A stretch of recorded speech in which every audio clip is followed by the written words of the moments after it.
The Chicago White Sox have had an historic losing season, but let's really put how historic it has been with my guest next on Locked On White Sox.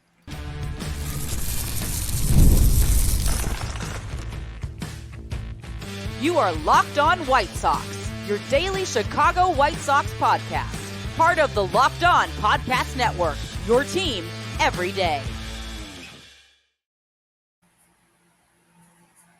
Hello, I'm your host, Todd Welter, a lifelong Sox fan and the site expert of SouthsideShowdown.com, part of the FanSided Network. You can also have covered Major League Baseball for outlets such as the Associated Press.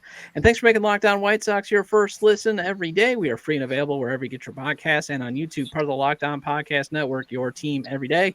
Make sure to hit the like button on today's episode. Subscribe to the YouTube channel at Locked On White Sox if you've not done so already, and also follow or subscribe to the show wherever you get your podcasts. And this episode is brought to you by Booking.com.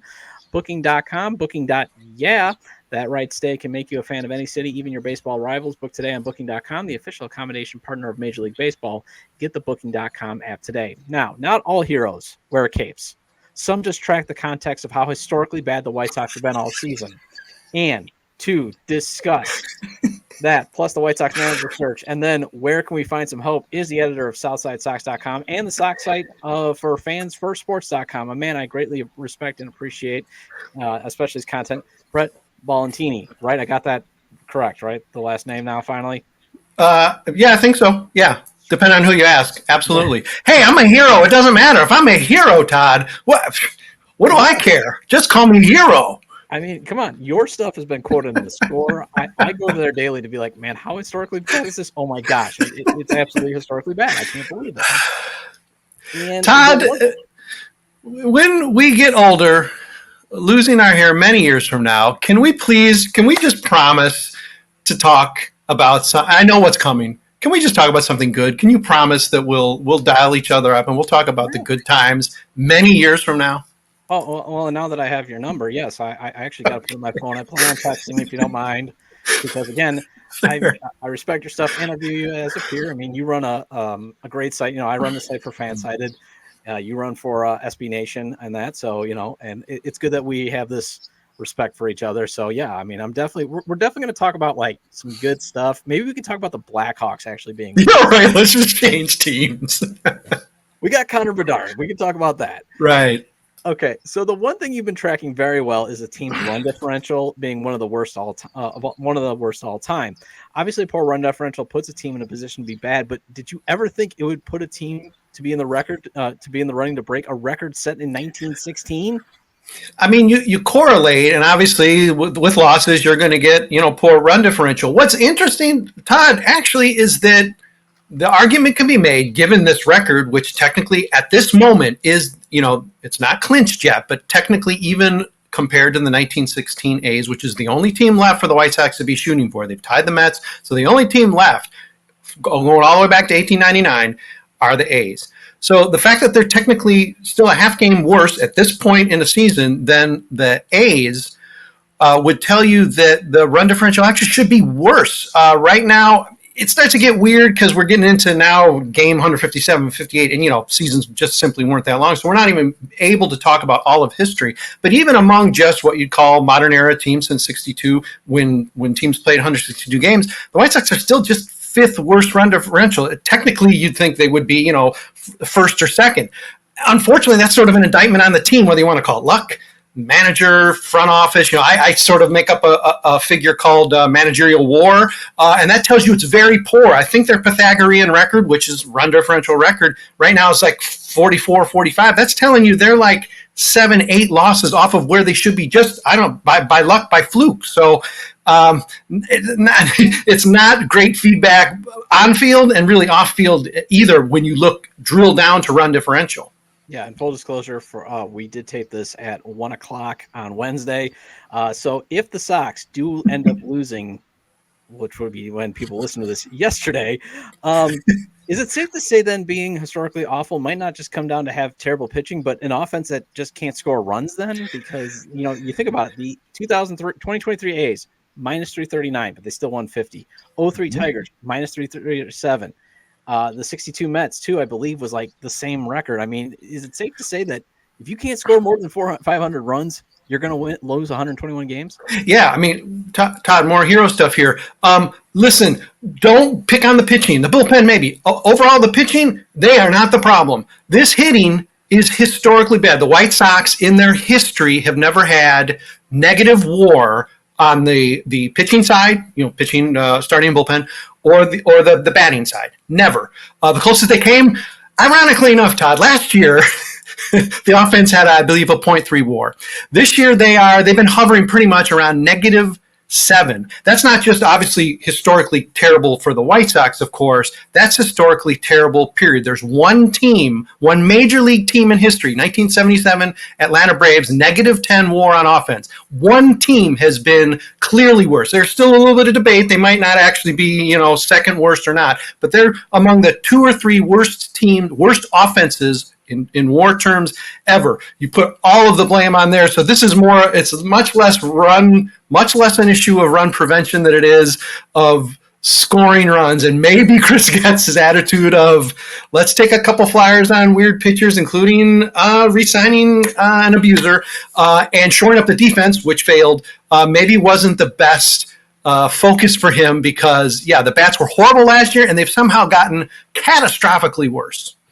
All right, so I keep declaring the White Sox as the worst team of all time because of the context. Where do you stand on declaring them as the worst team of all time? Are you in the context camp or are you in the literal camp since the Spiders of 1899 do at least have the least amount of wins ever? Yeah, I mean, if you want to be crazy literal, no, it's impossible because they've won more than 20 games. The Spiders, sorry. But if you even put it, I mean, first of all, they're going to literally – they are going to finish. I mean, unless they're hot, unless we're talking falsely one day early about this hot team that's now won 2 in a row against the Angels.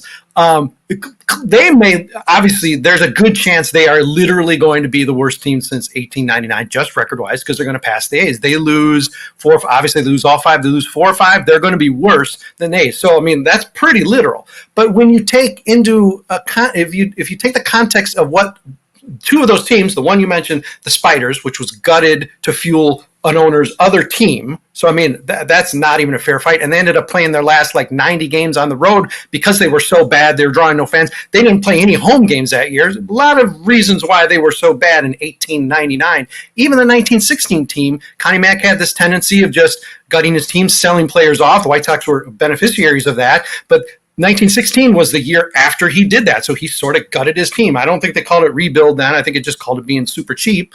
But another reason why the White Sox didn't come into the season, I mean, we knew they were going to be bad, but they came into the season talking, gets very duplicitous here and saying, oh, I thought this team was terrible, and I'm only shocked if they're going to lose 120 games. No, well, okay, that lie aside, we came in technically competing this year. So just in that context, this is the worst team of all time. Yeah, I think it's very fair to regard, as much as I hate to say it, I don't want this on my shoulders as a fan, but I think they're going to break that tape and they are really going to be, and we're going to carry this with us, Todd, the rest of our lives, the worst team ever. Yeah, I mean, the thing is, I feel like I've become so negative over this summer, but at the same time, it's not something that I want. And the other reason why I don't want it is because I really don't think it embarrasses Jerry Reinsdorf as much as you think. I think it's forced him to kind of, when Chris Getz has kind of said to him, like, hey, these things, this, and this needs to change. I think it's kind of pushed him to say, okay, you can make these changes. But still, I don't think it's going to force him to sell the team. Like, I give fans credit. Boo him, sell the team, but he's not going to sell the team. He's not going away. I think that's the thing that's being missed. He's still making money. He set it up, and State of Illinois helped this, where he basically can't lose money. He's not losing money. He's making money. I mean, maybe he's not making a lot of money. Maybe make a little bit more if the team was good. Probably not worth getting off his duff and paying for a better team, paying for better front office to get a better team. So, yeah, as long as he's making money, what does he care? Come on. Yeah, he doesn't have to pay rent. Before we hit the break, though, I got to ask you one more question. Did you ever think you'd be comparing a 2024 team in this day and age to being just as bad as a team that played before the U.S. entered World War I? No, of course not. I mean, another way to look at this is, this 1916 team, this 1890 team, they're playing just against other white players. I mean, there's no even playing field at all. Now we're out there. I felt guilty that, and I'll claim this credit, I said they were going to break their loss record, but I said they're going to break it by 1. I said they're going to lose 107 this year. And that seemed super negative. Nobody else I was talking to in our site predictions and that were necessarily with me there. One other person, I think. And that felt really negative all along until at least midway through the season. As much as we saw where this was going, it was easy to think, well, come on. Just like that weird year where they were 500 and they were just waiting under La Russa, 2022, whatever it was, where it's like, okay, they're going to kick in anytime. You just thought this team was going to just, all it took for them was to stumble and fall on their, on their behinds and like win 3 games in a row, and it would have changed the course of this season. So it was out there for them, and they just never took advantage of it. So no, absolutely not what I've thought it could have ever been this bad. I mean, they're going to outpace my terrible negative prediction by like 15 games. That's jaw-dropping. Yeah. And then the funny thing is when people were saying that they were booing on Tuesday was because, they didn't break the record. I think, yes, there was. But if I was a hardcore fan, especially if I was there, I'd be booing because I'd be like, where the heck was that all year? I mean, they finally ran. Like, there was a team that the White Sox, and it was like, where was that all year? Yeah. The first of almost 100 games where they finally made a comeback. It's like these numbers that can't even be possible become possible. So, of course, you're going to look around and say, oh, geez, I wish I had seen this in, June, July, whatever. Yeah. All right. So I'm out to get as many perspective as I can on who should be the team's next manager. So let's discuss who Brett thinks should be the Sox next skipper next on Locked On White Sox.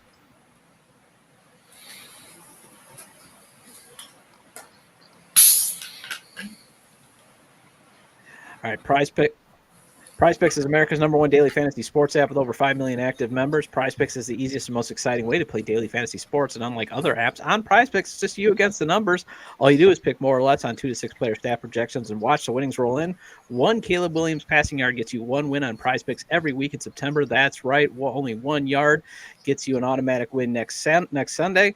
Last week for a free W. Don't miss this deal on Prize Picks because it's gone when September ends. And Prize Picks is the best way to get in on the action on sports in most states, including Illinois, Wisconsin, and Indiana. I always tell you about my buddy on the text chain. He just lives above that Cheddar Curtain border. Some Sundays, instead of having to drive a half hour over the border to get his selections in, you can just roll out of bed and use Prize Picks. I love Prize Picks for how simple it is to play. Download the Prize Picks app today and use code LOCKEDONMLB and get $50 instantly when you play $5. That's code LOCKEDONMLB on Prize Picks to get $50 instantly when you play $5. You don't even need to win to receive the $50 bonus. It's guaranteed. Prize Picks, run your game.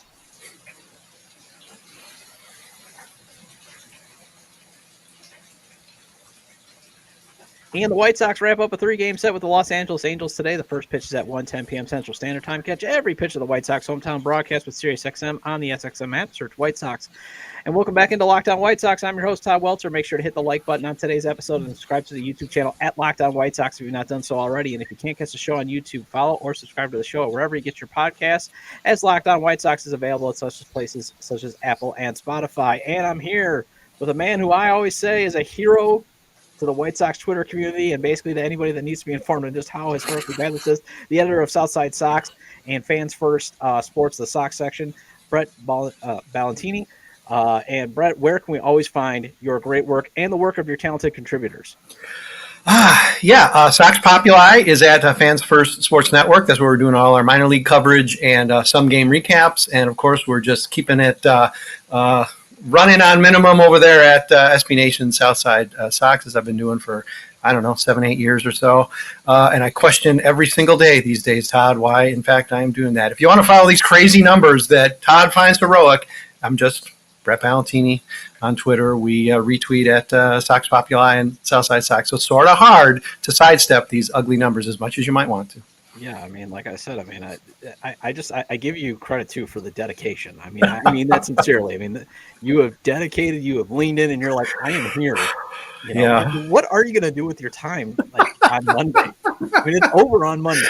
Oh gosh, the beach. Just go to that beach in my mind that says I don't have to think about this for a while. Yeah, there's going to be some wounds to lick or something because this is man. Following this they've been historically in terms of the franchise, which is all I thought we were ever going to be shooting for. franchise bad. That was enough. Losing 106 games or whatever the worst losing percentage was going to be. That seemed like it was going to be enough. And that seemed from the start of the season, we're going to be neck and neck on that one. But I've done race for the bottom series before, 2018. Not really last year because it just sort of collapsed pretty late.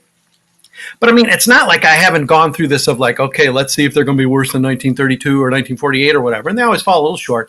I mean, the fact that they pretty much got they're at least a neck ahead, like game like 13 or 14 has meant, this has been a very tiresome full season, and not the way you want to track. You want to track like, hey, are they going to get 100 wins? Are they going to pass, 1917 for the best team ever? That's the type of tracking you want to do. But I'm afraid that's many years, decade or so from now.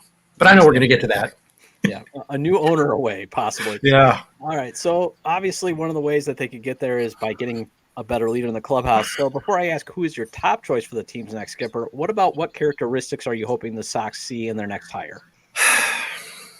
This is such a difficult thing to talk about because, and again, the cop-out is, well, with this front office, with ownership, what are you going to do? And I mean, I don't think that's a cop-out. That's pretty legit. How good is it going to be? Even under Han Williams, you thought there might be a chance. They stumbled on, a hungover Ozzie Guillen cussing, Ken Williams out in the interview, and somehow that like clicked in his head. Hey, I should hire this guy. But okay, there was something there. And even before that, Gaston was Ken's pick. And it's like, okay, those seem like solid choices. It's been like 2 decades since they have managed to sidestep let's face it, any candidates, much less the best candidates out there. So I don't suspect that as much as Chris Getz is talking about, like, we're going to get permission from other teams, we're going to talk to other personnel, or even Rick Hahn, one search ago, which was, we want championship experience, et cetera. It's like, are we really supposed to soberly take that like that's going to happen? I mean, I don't feel that just because Grady Sizemore somehow went from not at all being a candidate to now, well, okay, he's in the mix as the reason why, okay, this is just going to be a Grady move for better or worse. But I also don't think they're going to make an honest effort to go out and get somebody. They're not going to pay a guy. I don't trust this front office. I don't trust Chris Getz, or apparently Jerry Reinsdorf, who just overrules everything, to know what that best candidate is. I mean, the Ozzie Guillen thing was sort of, let's face it, that was a fluke, and you can argue about his Mariners manager, but okay, won a World Series. How are they going to stumble blindly into that again, especially with these guys? I'd even give, Ken Williams and Rick Hahn and his team there 20 years ago a little bit more credit for having a clue how to pin the tail on the donkey here. I don't have any faith that Chris Getz is going to be able to do that, no matter what organizations he decides to tap on the shoulder after the World Series. Yeah. I like how you said, though, in the previous segment, like a war for a manager. I mean, why hasn't somebody developed that? Because really a manager at its floor should just be a neutral. You want him to be basically a zero war. And then the ceiling is maybe a guy who gives you 2 or 3 extra wins, correct? Mm-hmm. Yeah. I mean, this year we're sized up for about a -10 WAR, which again, it's crazy because it could be weather, it could be mood, it could be health of the team, it could be the front office, of course, it could be, I don't know, attendance because the team isn't feeling like the fans are behind them or something. It could be a lot of things. I'll sort of scoop that into a manager because it probably is the one off-field factor that maybe is the most significant. So yeah, we're lining up for what would actually be in a single season, not that it would shock you, historically bad. So it's not like somehow the guys making out the lineup are like, wow, I just don't know. I don't know what's happening. It's just all their fault. No, the manager, front office have to take a ton of hits for this terrible season as well. All right. So what do you think of the job Grady Sizemore is doing? I mean, raising the mood, maybe saying the right things, saying stuff that's maybe a little more cogent than Pedro Grifol, which out of the box seemed like he was a little bit lost, and definitely in 2024 seems like just what's the point? The word salad just. I mean, this is like literally that refrigerator magnet poetry where you just throw words up on your refrigerator and see what comes up. And I mean, what a shame. I mean, he needed to be relieved of his duties. Grady seems closer to the game. Been there. There's reason to have faith aside from his overwhelming handsomeness. I mean, there's reasons to think this guy could be a leader of men, and do a good job. I think it's a stretch, but I mean, let's put it this way. I think the White Sox could and probably will do a lot worse with who they choose than Grady Sizemore if it's not him. So that's at this point, it's like, okay, you got a guy who's okay. Maybe just stick with that because I'm terrified for what actually they are going to unearth. So Clayton McAuliffe, first base coach from the Dodgers, is someone that Bruce Lamine is throwing out there, and he kind of never played Major League Baseball. He only was at the minor leagues. Does that give you some Pedro Grifol vibes?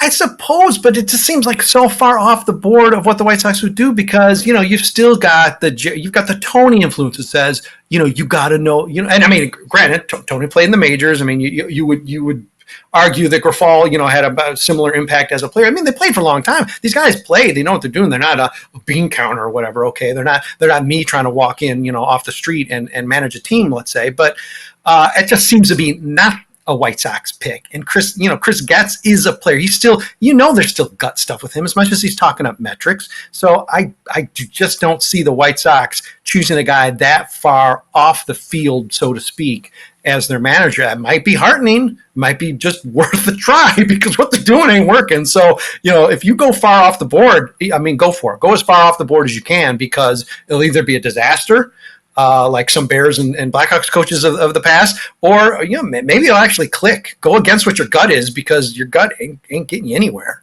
All right, so who would be your pick for the team's next manager if you got to make the choice? God, I mean, I don't, I was like a Dave Martinez guy way back in the day. I mean, I like the idea of someone, Quintaro, maybe for this upcoming opening, the past opening. I always liked a guy sort of at the shoulder of a forward-thinking manager who might have embraced the best combination of on-field and off-field type of knowledge.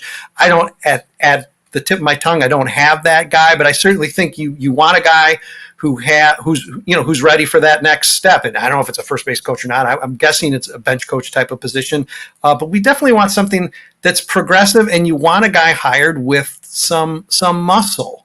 And I don't think they're going to hire a guy who's going to have any muscle. Pedro Grifol got hired because he's like, yep, whatever you want to do, yep, I'll literally say what you want me to say. Grady came in, sort of sideways there, and maybe he's got a little bit more freedom. I doubt he really does. I mean, he's got the flex of having been a star player, and that probably counts for something. I'm not going to call him a yes man, but he's not a no man. So I do think you need to get outside of yourself enough to say, I'm bringing in a guy who is going to, and I'm going to let him do his thing. And I don't think the White Sox are going to do that. So whoever I come up with, whatever, I should have done my manager research enough to say, here's 12 great names. Todd, be inspired, excited. Well, they're not going to pick any of those guys. So I mean, I'm sorry to take the air out of your segment here, but it's depressing. You just where this is going, and I don't want to know the name. Just stick with Grady because he's bright enough. He's got some spirit, whatever. Just stick with him. I don't want to know who you're going to come up with. It's going to terrify me. And it's going to be a Royal. I don't want another Royal. All right. Well, whoever takes over the clubhouse will not be getting a roster with major enhancements. So let's discuss with Brett if next season could be just as worse as this season, or if there's any hope. Next on Locked On White Sox.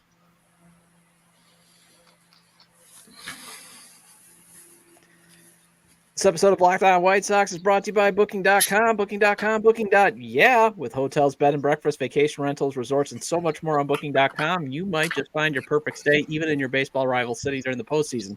The White Sox and the Brewers used to be rivals, but then the Brewers went to the National League, and the Brewers have actually done something that the White Sox can't do, have a competent front office and get to the playoffs, which is, they're going to be in there next week. It's just a drive up I-94 North, so maybe you want to go check out some playoff baseball, go to a tailgate, eat a brat, book your stay at Booking.com and go to the game if you get a chance. Booking.com can help you book a stay that's close to your home's teams or rival stadium. No matter what team you are rooting for this postseason, Booking.com can make you a fan of any U.S. city, from hotels that overlook stadiums to family-friendly resorts to cute bed and breakfast stays. Booking.com has so many choices across the U.S. The right stay can make you a fan of any U.S. city, even your baseball rivals. Booking.com, Booking.yeah.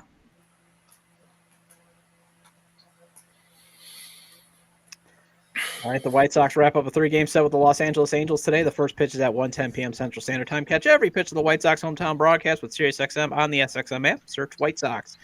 And welcome back into Locked On White Sox. I am your host, Todd Welter, along here with my guest, SouthsideSox.com editor Brett Ballantini. And Brett, is 2025 likely to be just as terrible as this season, or is it going to be just bad like 2023? Todd, you're not going to let me have an off season to heal before having to confront 2025. That's cruel, but all right. Hey, listen, I'm tough enough. I don't know. I don't know how it's going to be a lot better. Let's start positively. This rotation, as we project into 2025, there are some arms. There's enough of a jumble of guys that even if someone gets hurt, someone doesn't quite make, we saw Drew Thorpe start hot, then injured. Maybe he's not able to come back strong.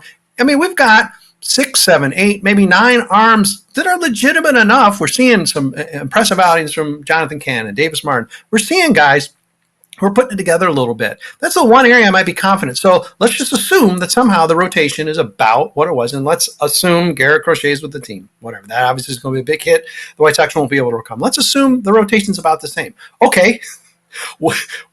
Is the rest going to be better or worse? How can it be better? The system, though we've seen some playoff appearances and a championship, hey, congrats to Birmingham Barons. We like to see that, given the White Sox have been almost the entirety of my working Southside Sox without even a playoff appearance.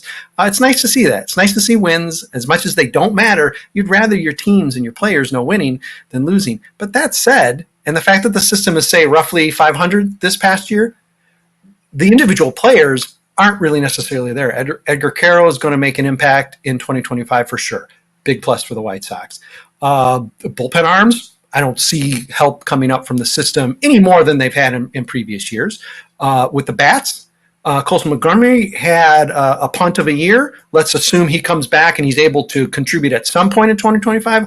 Okay, so what? He's struggling enough at AAA that I don't see that's not going to be a game changer. I always throw out like a word like Frank Thomas. I mean, that's crazy, but I mean, an impact bat, whoever that is, Maglio Jr., whatever, a guy who may actually get into stardom at the major league level. There's nobody obviously there. Edgar Caro, I would say yes.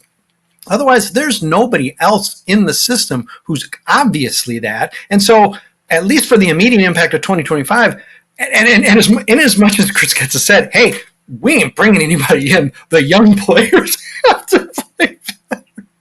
Oh, gosh, can you believe this guy's running a Major League franchise? Well, yeah, okay, that's great. Well, that basically tells us 2025 is going to be roughly as painful as 2024. And for them just to lose 100, Todd, would be would be a miracle. So, yeah, there's going to be pain. Whether it's worse, I guess that's for next year to track. Talk to me in March, but how much better can it be? I mean, the numbers, the personnel doesn't lie, and everybody's not going to wake up in Glendale in February and be like, "Oh, well, I'm going to be better this year." So if anything, you're going to get marginal improvement, which means marginal, 1-loss improvement, and arguably, on paper, this team's going to be worse. Arguably, this team could be pushing for 120, right out of the gate, just like they did this year, which is terrifying and horrifying, but also is probably our biggest reality. Let's stare it right in the face. Yeah, I mean, especially when people keep talking about, well, look at the Royals. Well, first of all, I'm tired of the White Sox and the Royals connection, number one. Number two, the Royals have a dude. They had Bobby Witt, they have Bobby Witt Jr.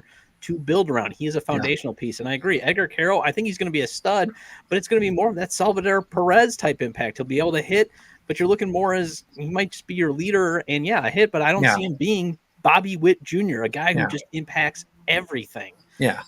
Well, and we have that guy, and his name is Luis Herrera, and he's hot and cold. We have that guy. It's just it doesn't seem like he's that guy. Yeah, he seems like he's been broken. The losing has broken him. He is broken, and obviously I think they're gonna have to keep him because you're not gonna get full return value. But if Garrett Crochet gets traded, I like the pitching. I'm like you. I'm very hopeful, but Garrett Crochet is a stud. Everybody else looks more like. Well, Sean Burke's got a chance to be a stud, but everybody else looks like solid third, solid rotation pieces. But you got to still score runs, and I think that's what everybody's missing about it. Yeah, this is you want to talk about a void. I mean, this year maybe it'll be better than that, but to be better than a -7 WAR offense, there's no parades thrown for that. So we got a long way to go, and I hate saying that. I wish this was a quick fix, but there's no quick fix, especially if we're not going to spend for a quick fix. If there was a quick fix out there, we're not spending for it. We're not trading for it. So patience. Boy, that contention window got real sour real quick. Yes, and it became sad so quickly. So, anyways, before everybody starts crying and needing a Xanax, that wraps up this edition of Locked On White Sox. Thank you for making Locked On White Sox your first listen today. For your second listen, find Locked On MLB. Prepare for the Fall Classic with Sully, who has it covered every single day. Find Locked On MLB on YouTube or wherever you get your podcasts. I'll be back tomorrow. Actually, going to probably do a crossover with Locked On Reds to talk about how they're going to beat us for Skip Schumacher. That's going to be great.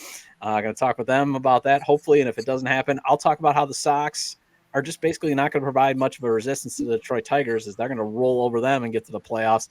Feel free to leave comments about today's discussion with Brett Ballantini of the Southside Sox. You can leave them at the episode page on YouTube, X formerly Twitter, at Todd J. Dub, or at Locked On Sox, or email me at lockedonwhitesox@gmail.com. And Brett, again, where can we find all your great content and the content of the talented contributors that you have writing for you? Well, you can trip around Southside Sox. There's always something going on there. And, of course, Sox Populi at the Fans First Sports Network is where the bulk of our work is. And so you definitely want to check that out, because that's minors, majors, commentary, whatnot, podcasts, and so on. So, check that out, please, because we could use your eyes. All right. Well, thank you, and have a great day. See you tomorrow.